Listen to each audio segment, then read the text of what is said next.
Você já se perguntou o que acontece quando o luxo encontra o vício? Quando a fama e o dinheiro não são suficientes para calar as vozes internas que pedem mais um gole, mais uma dose, mais um cigarro? Hoje vamos te mostrar 7 mulheres brasileiras que pareciam intocáveis, artistas, musas, estrelas que encantaram o país inteiro, mas que no auge da fama perderam quase tudo para vícios que dominaram suas vidas. São histórias que vão muito além dos tapetes vermelhos e das capas de revista. São relatos de dor, recaídas e coragem. Histórias que revelam o lado mais sombrio, por trás dos sorrisos perfeitos, do cigarro que parecia charmoso ao álcool, que prometia aliviar a dor, da cocaína que surgia em festas e virou prisão até drogas pesadas que quase custaram a vida. Nada escapou e nada ficou impune. Cada uma dessas mulheres enfrentou seus próprios demônios, algumas em silêncio, outras em público. Algumas encontraram forças para se reerguer. Outras ainda lutam contra recaídas que não perdoam. Hoje você vai ver tudo e vai entender por que o vício não faz distinção. Não liga para a fama, para dinheiro ou para a beleza. Ele apenas destrói e depois cobra o preço. Aperte o play, porque a partir de agora você vai conhecer a verdadeira face de quem um dia teve tudo e quase perdeu tudo. Rita Cadillac sempre foi sinônimo de sensualidade e coragem. Ainda adolescente, ela já enfrentava a vida de frente. Casou aos 15 anos, teve filho e logo se tornou conhecida como a musa dos programas de auditório. Foi a estrela que dançava para milhões e fazia até presidiários do Carandiru aplaudirem. Mas por trás dos aplausos e do brilho do palco, um vício começou cedo. Aos 15 anos, Rita acendeu seu primeiro cigarro. O que parecia charme virou rotina e depois prisão. Durante anos, o cigarro acompanhou cada passo da sua carreira, nos ensaios, nas viagens, nos bastidores. Mesmo quando parou de beber, o cigarro ficou como uma companhia difícil de largar. As tentativas de parar sempre esbarraram na ansiedade. Em 2016, Rita anunciou que tinha fumado o último cigarro e que estava firme. Mudou a dieta, cortou frituras, começou a se exercitar. Mas ela mesma confessou, cada vez que parava, ganhava peso e o vício voltava. Hoje, aos 70 anos, Rita Cadillac vive de apresentações de shows para públicos variados e até de conteúdo para plataformas de vídeo adulto. Sempre sorridente, sempre com a postura de quem não deve nada a ninguém. Mas o cigarro ainda está lá, insistente, cobrando um preço silencioso. Esse é o primeiro aviso de que vício não escolhe cara nem glamour. Se Rita Cadillac nunca largou o cigarro, o que dizer de quem desceu ainda mais fundo, trocando o palco pelo fundo de poço? Porque o próximo caso mostra que o luxo pode desaparecer em segundos e que quando a cocaína entra na vida de uma mulher, pode ser o começo de um inferno particular e de um silêncio que quase a matou. Marina Filizola parecia ter tudo. Ela era a modelo que dominava passarelas, a estrela que encantava o público com seu carisma, a mulher que todos queriam ser ou ter. Aos 18 anos, quando apareceu como a internética no programa H, parecia que nada poderia detê-la. Mas o que ninguém via eram as noites em que Marina se escondia de si mesma. Aos 14, ela experimentou cocaína pela primeira vez para se encaixar nos grupos de amigos. Mas essa porta que ela abriu nunca mais se fechou. Com o dinheiro dos comerciais e da TV, Marina comprava mais do que bolsas e sapatos de grife. Comprava a ilusão de que a droga era liberdade. Misturava cocaína com estimulantes perigosos, lidocaína, cafeína, até produtos para matar baratas. Um coquetel mortal que a deixava cada vez mais longe de quem ela era. As alucinações chegavam como visitas indesejadas. Marina conta que, em um surto, se escondeu em um bueiro para fugir de vozes que só ela ouvia. e mais de uma vez tentou acabar com a própria vida, cortando os pulsos para calar a dor que a droga insistia em amplificar. Durante anos, ela perdeu tudo: a saúde, o dinheiro, a família. Chegou a ter o carro confiscado pela família, as contas bloqueadas. A vida que parecia um sonho se transformou em um pesadelo sem fim.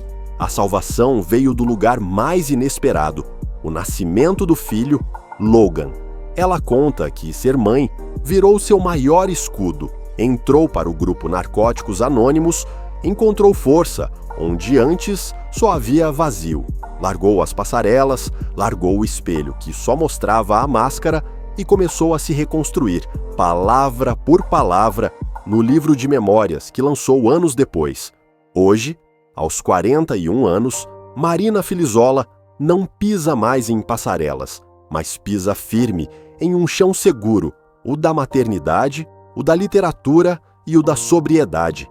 Ela não esquece o inferno que viveu e faz questão de lembrar. Quem vem do fundo do poço não quer voltar.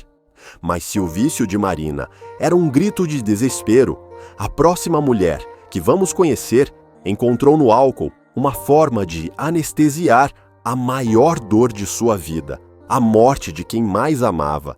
Prepare-se para conhecer uma artista que usou a bebida como escudo e quase perdeu a própria voz no caminho. Ana Canhas sempre foi vista como uma das vozes mais potentes e sensíveis da música brasileira. Uma cantora com um talento de sobra e parcerias com lendas como Ney Matogrosso e Arnaldo Antunes. Mas por trás do palco, a dor de uma perda virou companheira constante e a música quase se calou. Aos 25 anos, Ana perdeu o pai, um homem que também era refém do álcool. No dia seguinte ao enterro, ela comprou um engradado de cerveja e bebeu sozinha, tentando calar a saudade. Mas aquilo que parecia um ritual de luto se transformou em rotina e depois em prisão. Ana passou a beber antes de cada show. Chegava a cair no palco, embriagada, enquanto a plateia não sabia que a cada nota ela lutava para não desmoronar. Foi chamada de Amy Winehouse brasileira, um rótulo que doía tanto quanto a ressaca que a aguardava no camarim. Mas a música que a empurrava para frente também virou o remédio. Foi num abraço de Ney Matogrosso que ela encontrou a força para largar o álcool. Um abraço que fez Ana chorar como nunca antes e decidir que não queria mais perder a si mesma. Hoje, aos 44 anos, Ana Canhas está sóbria e mais forte do que nunca. Lançou álbuns, faz shows elogiados e não esconde as cicatrizes que o álcool deixou. Mas também não esconde o orgulho de quem venceu a pior das batalhas, contra si mesma. E se para Ana a voz foi salva por um abraço, a próxima mulher que você vai conhecer carregava o álcool no sangue desde antes de aprender a escrever. E pagou um preço alto por isso. Bárbara Gância nasceu no meio do luxo. Filha de um dos maiores empresários de bebidas do país, ela cresceu cercada de festas, brindes e copos sempre cheios. Mas o que parecia normal virou rotina perigosa cedo demais. Aos 3 anos, Bárbara já foi encontrada bêbada pela primeira vez. Aos 9, o álcool deixou de ser curiosidade para virar necessidade. Aos 14, ela já bebia como gente grande, mas não era gente grande ainda. Por 30 anos, Bárbara viveu como refém do uísque, às vezes 2 garrafas por dia. E se a ressaca não a derrubava, o medo de parar de beber a mantinha de pé. Ela usou até cocaína em festas, mas sempre voltou para o álcool, a droga que ela mesma dizia ser o par perfeito para seu metabolismo. Aos 50 anos, Bárbara percebeu que não tinha mais para onde correr. Foi com a ajuda de amigos e médicos que ela se internou e encontrou nos grupos de apoio a coragem para dizer: "Eu não quero mais". Hoje, aos 64 anos, Bárbara está sóbria e ainda lida com as marcas que o álcool deixou. Mas ela também é prova de que, às vezes, a maior batalha é contra aquilo que a gente acha que nasceu para gostar. E se o álcool para Bárbara era quase um legado de família, a próxima mulher que você vai ver mostra que o vício pode ser ainda mais traiçoeiro, quando ele se esconde no sorriso de quem parecia ter tudo e quase perdeu tudo. Débora Duarte foi uma das maiores estrelas da TV brasileira. Nas décadas de 70 e 80, era a atriz que todo mundo queria ver. Talento, beleza e carisma que pareciam eternos. Mas enquanto o público aplaudia, Débora travava uma guerra silenciosa contra a cocaína. O vício começou como uma aventura nos bastidores do sucesso, mas logo virou prisão. Por 12 anos, Débora usou a droga para suportar as pressões e a solidão que ninguém via. Ela não falava para ninguém, mantinha tudo escondido, longe dos holofotes. Mas mesmo sem escândalos públicos, o preço foi alto. Convites de trabalho recusados, anos reclusa, vida profissional paralisada. A carreira que brilhava virou lembrança. Foi só no início dos anos 90 que Débora decidiu que não queria mais viver assim. Pediu ajuda, se internou voluntariamente em uma clínica e começou a reconstruir tudo, do corpo à alma. Hoje, aos 73 anos, Débora vive longe dos holofotes. Não voltou a usar drogas. Vive uma vida simples, cercada pela família e com poucas aparições públicas. Ela provou que a maior força está em admitir a fraqueza. E se para Débora a reclusão foi um caminho de cura, a próxima história mostra uma mulher que transformou a própria dor em liberdade. Uma mulher que usou a maternidade como motor para largar o álcool e não parou mais de lutar. Bárbara Borges parecia ter tudo. Era a Paquita da Xuxa, estrela de novelas e dona de contratos que garantiam fama e conforto. Mas enquanto todo mundo via a mulher confiante e poderosa, Bárbara enfrentava um inimigo que morava no copo e que quase destruiu tudo. O vício no álcool começou de forma disfarçada, mas ganhou força durante a maternidade. Grávida do segundo filho e vivendo um casamento em crise, Bárbara usava a bebida como um escape para as dores que não sabia como calar. Ela mesma contou que não conseguia parar. Tinha recaídas, mas se levantava de novo, até decidir que precisava se salvar.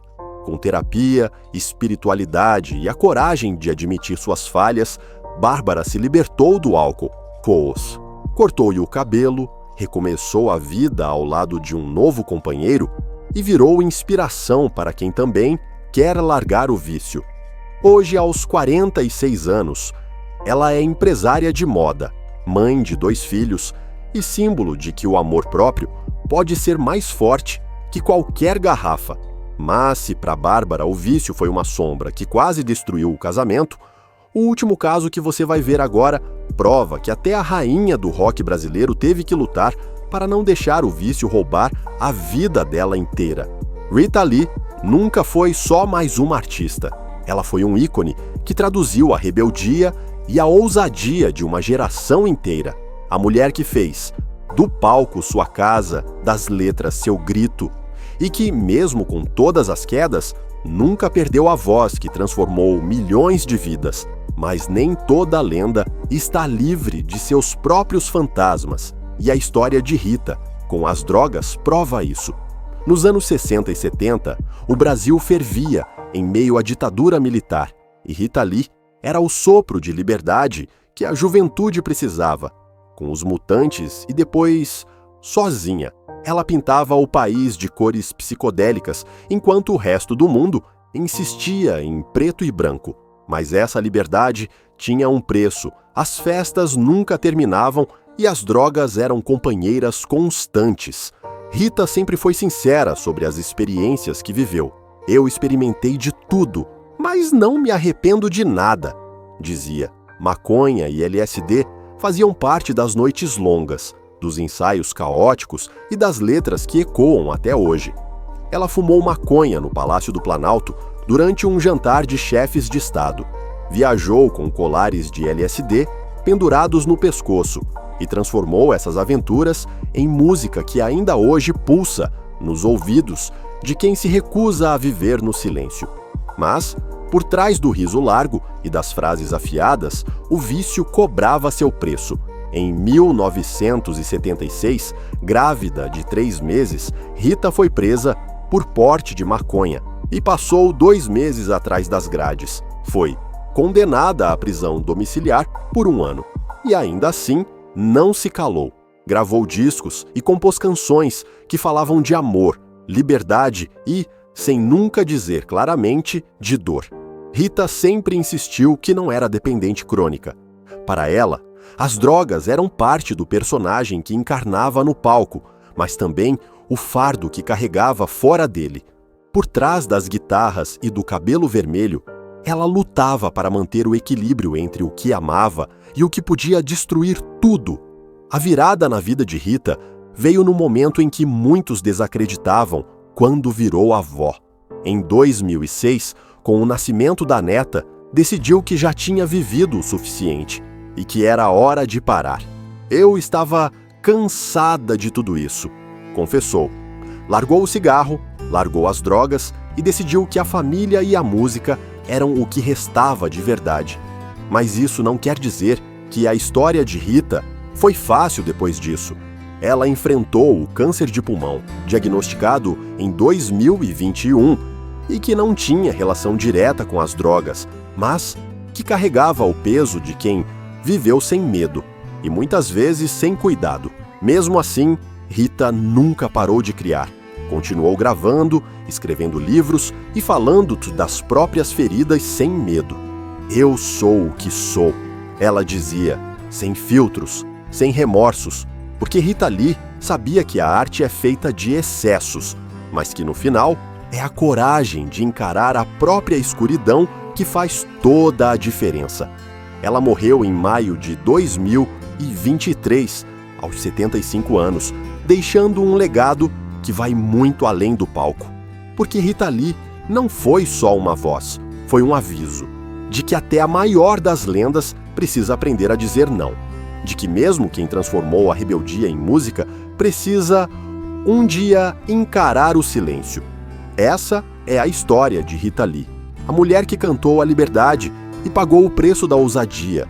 E com isso, a gente fecha as histórias dessas 7 mulheres que viveram o luxo, o vício e o peso de serem quem eram. Mas a pergunta que fica para você é: e se fosse você